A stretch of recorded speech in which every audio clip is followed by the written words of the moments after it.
Hi everyone, welcome back to my channel, Akshar's Treats. Today we're going to be making this super delicious eggless date cake. This is a family favorite and for a good reason.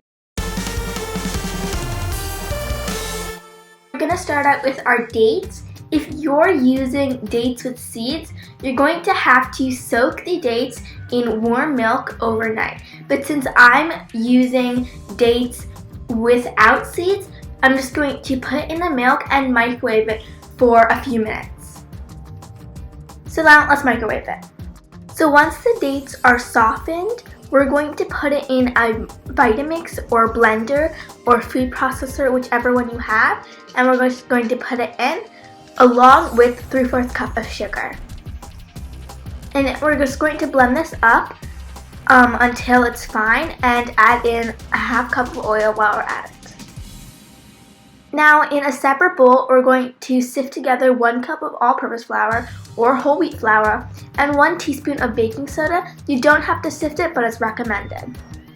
And we're just going to stir this up until it's well combined. We're going to add in 1 spoon of the dry mixture at a time until our batter is all mixed up. We're going to cut up some parchment paper and then brush it with oil and pour our batter over that. And we're going to bake this in an oven for 350 degrees Fahrenheit for 35 to 40 minutes.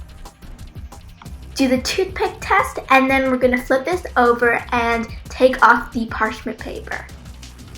Flip it back over, and I'm going to cut myself a slice. Add some ice cream and it looks delicious. Thanks for watching. I hope you enjoyed today's video, and this date cake has become your new family favorite.